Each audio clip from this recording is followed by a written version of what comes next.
자, 이번 시간에는 이 배위화합물의 이성질체에 대해서 공부를 하겠습니다. 일단 간단히 이성질체에 대해서 복습을 해보죠. 요 이성질체의 분류는요, 책마다 약간씩 다릅니다. 그냥 가장 일반적인 분류 기준을 따르겠습니다. 자, 이성질체라는 게 뭐죠?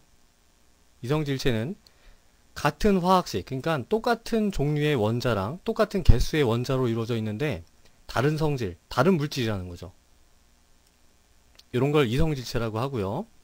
여기에는 크게 이렇게 구조 이성질체랑 입체 이성질체가 있습니다. 구조 이성질체라는 것은 결합 자체가 다른 거예요. 원자랑 원자가 다른 형태의 결합을 하고 있는 거죠. 그래서 당연히 다른 성질을 나타내는 물질들을 구조 이성질체라고 하고요. 그 중에서는 또 배위권 이성질체랑 결합 이성질체가 있습니다.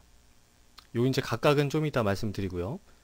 그리고 입체 이성질체가 있는데요. 입체 이성질체는 결합 자체는 같아요. 원자들끼리 같은 방식의 결합을 하고 있는데 다만 이 공간적인 배열이 다릅니다. 그래서 이제 다른 물질이 되는 거죠. 그리고 이 입체 이성질체는 또 두 개로 나눌 수가 있는데 그 하나는 기하 이성질체고 하나는 광학 이성질체입니다. 기하 이성질체는 이렇게 각각 다른 방향으로 붙어 있는 거죠. 그리고 광학 이성질체는요, 똑같은 형태로 붙어 있긴 한데 거울상이 서로 겹치지 않는 물질입니다. 여기 있는 나머지 모든 이성질체는요, 걔네들끼리 서로 물리적 화학적 성질이 다 틀려요. 근데 여기 있는 광학 이성질체 사이에서는 물리적 화학적 성질이 다 똑같습니다.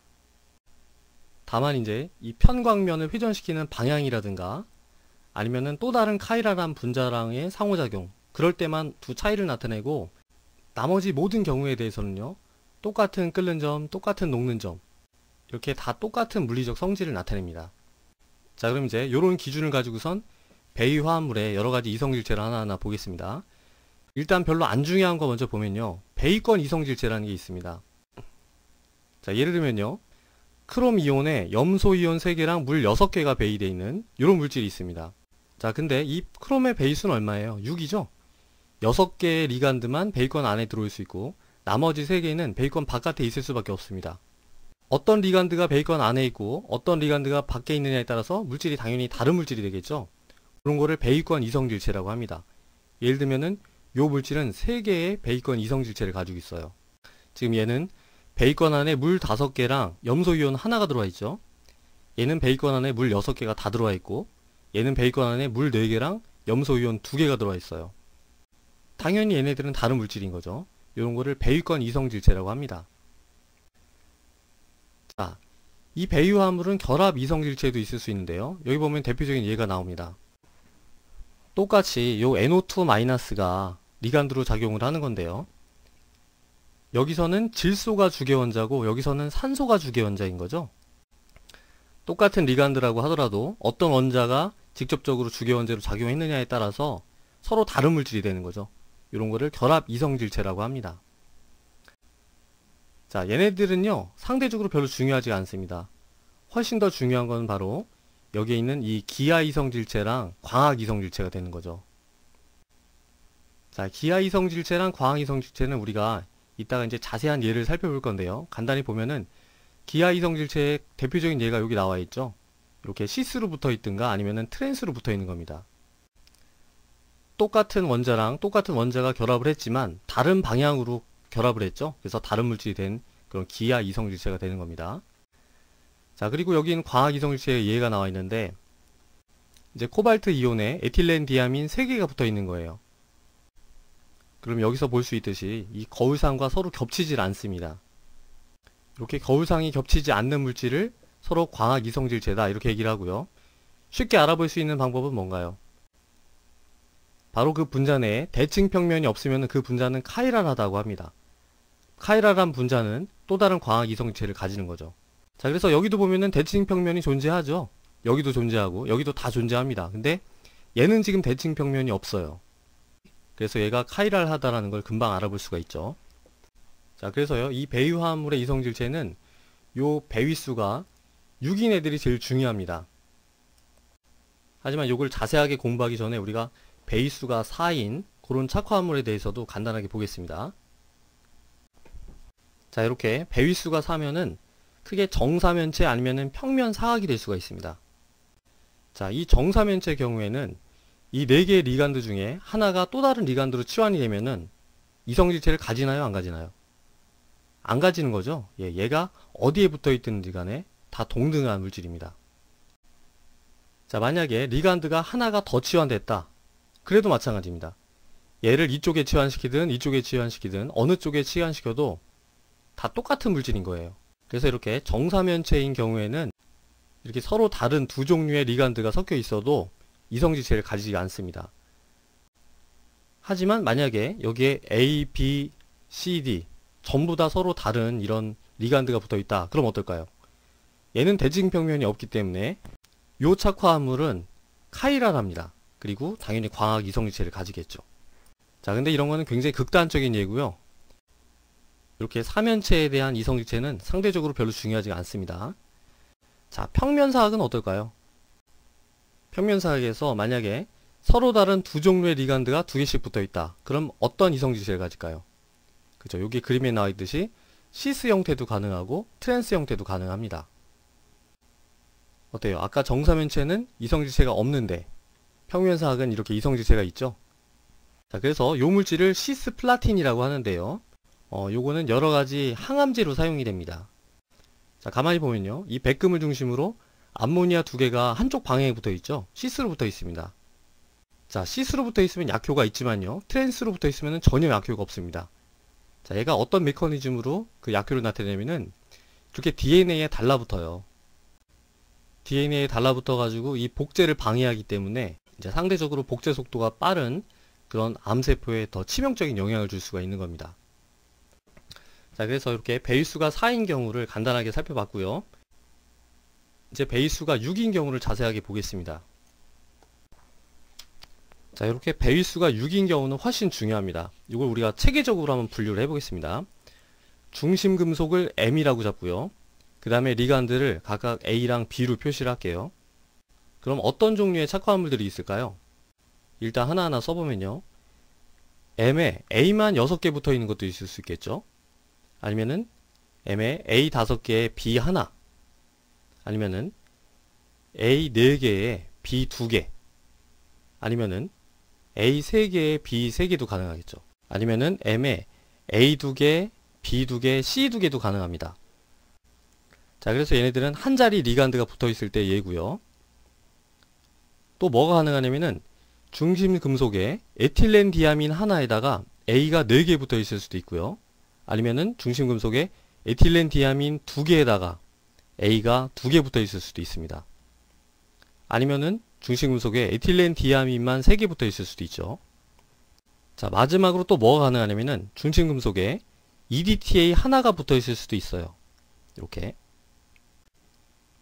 자, 그래서 이 각각의 물질들이 어떠한 종류의 이성질체를 가지는지 하나하나 생각을 해보겠습니다. 자, MA6는 생각할 필요가 없는 거죠. 정팔면체는 모든 방향이 다 동일하기 때문에 아무런 이성질체를 가지지 않습니다. 그래서 얘는 그냥 우리가 0 이렇게 쓸 수가 있어요. 자, A가 5개고 B가 하나가 들어있다. 그래도 어떨까요? 얘도 마찬가지입니다. 정팔면체는 모든 결합이 다 동등하기 때문에 역시 아무런 이성질체가 없어요. 자, 이제 얘네들부터는 이성질체가 있는데요. 얘는 어떻게 될까요? 중심 금속에 A는 4개, B는 2개. 바로 요런 예죠. 자, 생각을 해보면요. 요 두 가지밖에 없습니다. 얘가 시스고 얘가 트랜스가 되는 거죠. B 2개를 어떤 방향에다가 어떻게 붙인다고 해도 결국 이 둘 중에 하나일 뿐이에요. 그래서 요거는 기하 이성질체가 2개가 있죠. 자, 얘는 어떨까요? 중심 금속에 A 3개랑 B 3개 붙었다. 바로 요거에 해당되는 거죠. 요것도 생각을 해보시면요. 요렇게 두 가지밖에 없습니다. 그래서 얘네들도 기하 이성질체만 2개를 가지고 있죠. 자, 얘가 조금 복잡한데요. 얘는 우리가 좀 체계적으로 생각을 해봐야 됩니다. 지금 A, B, C가 있는데요. 3개가 전부 다 트랜스일 수도 있죠. 3종류의 리간드가 전부 다 맞은편에 붙어 있는 거예요. 자, 또 어떤 경우가 가능하냐면은 하나는 트랜스고 나머지 2개는 시스일 수도 있습니다. 그러니까 하나는 반대편에 붙어 있고 나머지 2개는 이렇게 옆에 붙어 있는 거죠. 자, 그리고 A가 트랜스일 수도 있고 B가 트랜스일 수도 있고 C가 트랜스일 수도 있죠. 그러니까 요거에다가 3가지 경우의 수가 있습니다. 자, 그러면은 얘 트랜스, 얘 트랜스, 얘 시스 가능할까요? 얘는 불가능합니다. A도 서로 반대편에 있고 B도 서로 반대편에 있으면 C도 반대편에 있을 수밖에 없는 거예요. 그래서 요거는 불가능하고요. 그 다음에 셋 다 시스일 수도 있습니다. A도 한쪽에, 그리고 B도 한쪽, 그리고 C도 한쪽에 같이 붙어 있을 수가 있죠. 자, 근데 가만히 보면요, 얘는 광학 이성질체를 가져요. 얘는 대칭 평면이 없습니다. 그래서 얘 같은 경우는 기하 이성질체만 따지면 하나, 둘, 셋, 넷, 5개의 이성질체가 있는 거고요. 광학 이성질체까지 따지면은 총 6개의 이성질체가 있는 거죠. 자, 그래서 우리가 중심금속의 한 자리 리간드가 여러가지 조합으로 붙어 있을 때 어떤 종류의 이성질체가 가능한가 우리가 봤습니다. 자, 요 다음 페이지에서 우리가 요거를 살펴보겠습니다. 일단 간단히 정리를 해보면요, 중심금속에 에틸렌 디아민이 하나가 붙어 있고 나머지 자리는 전부 A가 붙어 있을 수도 있죠. 아니면 중심금속에 에틸렌 디아민 2개에 A 2개, 아니면은 에틸렌 디아민만 3개, 아니면은 중심금속에 EDTA 하나만 붙어 있을 수도 있었죠. 자, 하나하나 생각을 해보면요, 얘 같은 경우는 어떨까요? 에틸렌 디아민이 하나만 붙었다. 그럼 얘는 더 이상 아무 이성질체도 없습니다. 겉으로 볼 때는 서로 달리 보일 수 있지만은 결국은 돌리면 똑같은 물질이에요. 얘는 더 이상 이성질체가 없습니다. 자, 얘는 어떨까요? 에틸렌 디아민이 2개가 붙었다. 요 경우에는 우리가 자세하게 생각을 해봐야 되는데요. 일단 에틸렌 디아민 2개가요, 트랜스로 붙을 수도 있고 아니면 시스로 붙을 수도 있습니다. 요게 바로 트랜스고 요게 시스로 붙어 있는 거죠. 지금 어때요? 똑같이 에틸렌 디아민 2개씩 붙어 있고 2개씩 붙어 있는데 얘는 서로 반대편에 붙어 있고 얘는 서로 옆으로 삐딱하게 붙어 있죠. 얘가 트랜스고 얘가 시스입니다. 자, 그래서 2개의 기하 이성질체를 가진다는 걸 알 수가 있는데, 자, 얘를 가만히 보면은요, 얘는 대칭 평면이 없어요. 무슨 뜻이에요? 얘는 역시 카이라란 분자고요, 얘랑 얘는 서로 광학 이성질체라는 뜻입니다. 그 대신 얘는 어때요? 대칭 평면이 이렇게 존재하고 얘랑 얘는 이렇게 그려놓긴 했지만 전혀 광학 이성질체가 아니에요. 얘랑 얘는 똑같은 물질입니다. 얘랑 얘는 똑같은 물질이 아닌 거죠. 자, 그래서 정리를 하자면요, 에틸렌 디아민 2개가 트랜스로 붙을 수도 있고 시스로 붙을 수도 있어요. 트랜스로 붙어 있을 때는 광학 이성질체가 없고 시스로 붙어 있을 때는 광학 이성질체까지 가능합니다. 자, 에틸렌 디아민 3개가 붙어 있을 때는 어떨까요? 여기 지금 그 그림이 나와 있는데요, 얘는 뭐랑 비슷한가요? 보니까 이 선풍기 날개랑 비슷하게 생겼죠? 예. 얘는 광학 이성체를 가집니다. 대칭 평면이 없죠. 자, 역시 EDTA가 붙어 있을 때도 마찬가지예요. 얘도 대칭 평면이 없고 광학 이성질체를 가집니다. 자, 그래서 우리가 여러가지 가능한 조합에 대해서 이성질체를 따져봤는데, 우리가 지금 공부한 내용은 기본적으로 알고 계셔야 되고요. 요거에서 벗어나는 조합이 문제에서 출제가 된다고 해도 여러분들이 그 물질의 이성질체가 몇 개인가 이렇게 따질 수가 있어야 됩니다. 자, 그럼 요 다음 시간에는 이 배유 화물에서 가장 중요한 내용이죠, 바로 결정장 이론에 대해서 공부를 하겠습니다.